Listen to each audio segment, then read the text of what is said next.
ready, B? Let's go get 'em. Look for me. Exactly. And so when I'm reading this book, it says exactly that the timelines are deliberately made that way so that people will be so confused about their history that they will believe what they're told about their civilization and about their history and about their culture, so that they will worship the God they're told to worship, and they'll go to the church that they're told to go to, and they'll pray to the God they're told to pray to, so that at the end of their life, they'll go into the light and get sent right back to earth and go into the body and be born again, quote unquote, born again, and be reincarnated and do it over and over and over, be born again, quote unquote, born again, and be reincarnated and do it over and over and over and over, never knowing that they're actually an immortal being that lives forever, that it has amnesia and is trapped on this prison planet. And that resonated with me because it's always resonated with us. That's what we've been saying this entire time, that there's a mind wipe. We've been saying this entire time that, after this life, there's definitely a mind wipe. You can see 39 million votes so far. Their minds have obviously been wiped for like 4 years. Yeah, but it's even bigger than that. It's way bigger. I don't mean to make jokes. It is way bigger than that. It is. And what she's saying, though, is that the pyramids, especially, the pyramids, the mega structures that were built 10,000 BC are part of the system that keeps people here.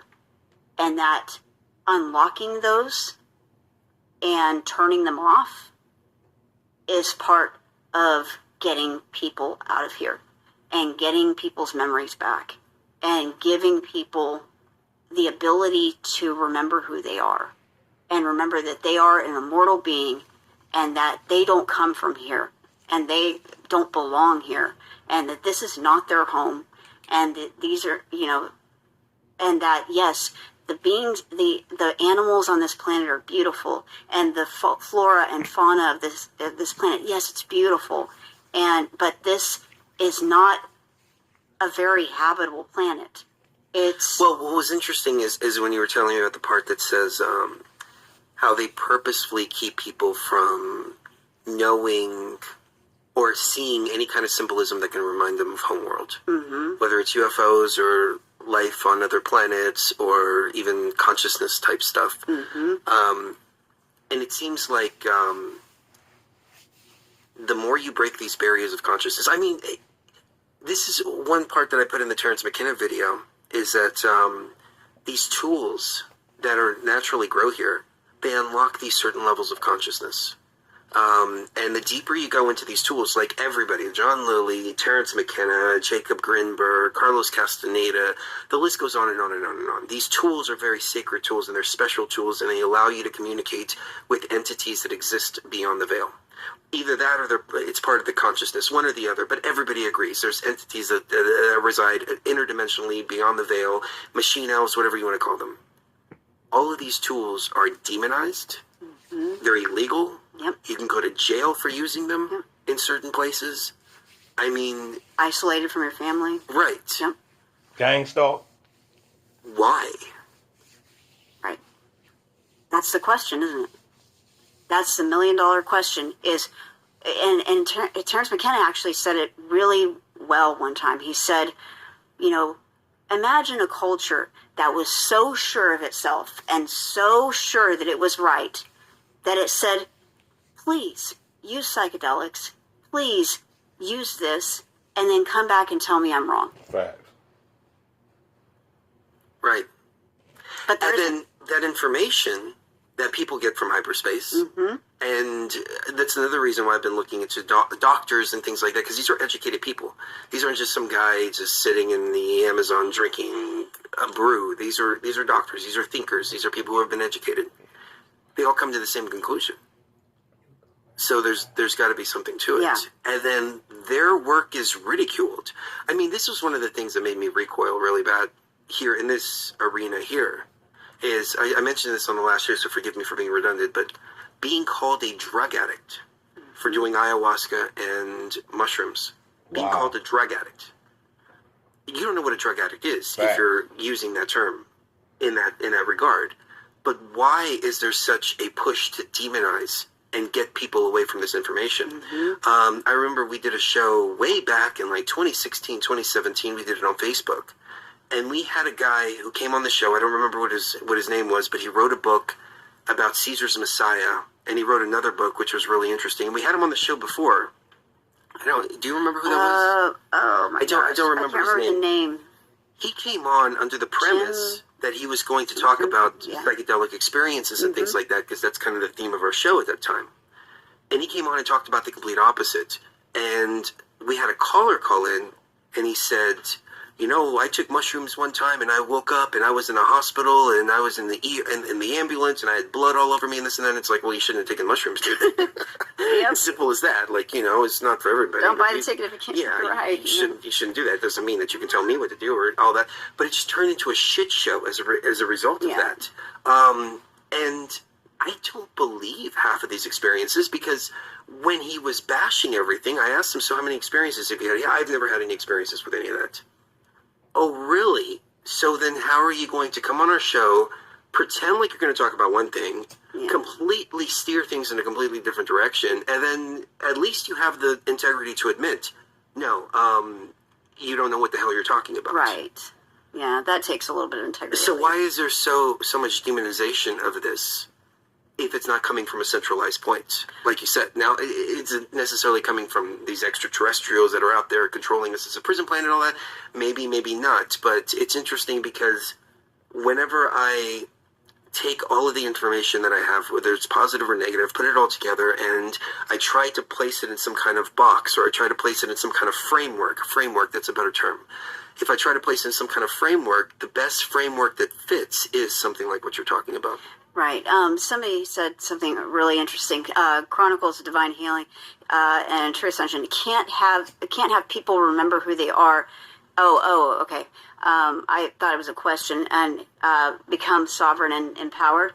I thought it was a question. If that was a question, I would say yes. And we burned them at the stake. Then we called them schizophrenic. Now we shadow ban them. Yep, shadow ban, gang stalk you. That's what we do to people who remember who they are and become sovereign and empowered. They move neighbors next door to you, from your right to your left to your front to your back, and they bang on walls all day and hit you with weapons. It's interesting. That's how they become punished. It's interesting you say that, because I started a Facebook page back in 20. Best believe it's a price to pay when you wake the fuck up. But some of y'all being targeted and you ain't even woke. So just imagine when you do wake up, they really gonna be on your ass. 20. It went viral.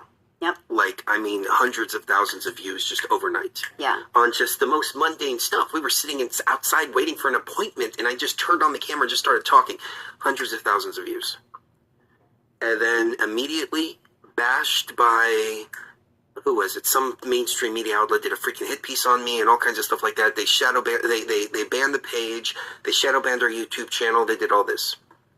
And they put that article out there in mainstream media almost as if to say, if you speak this level of truth, this is what's going to happen to you. Here's the example. And I think that goes along the lines with psychedelics and things like that. If you get to these levels, this is what's going to happen. Bad things are going to happen to you if you cross these lines, if you cross these thresholds, if you think in a certain way.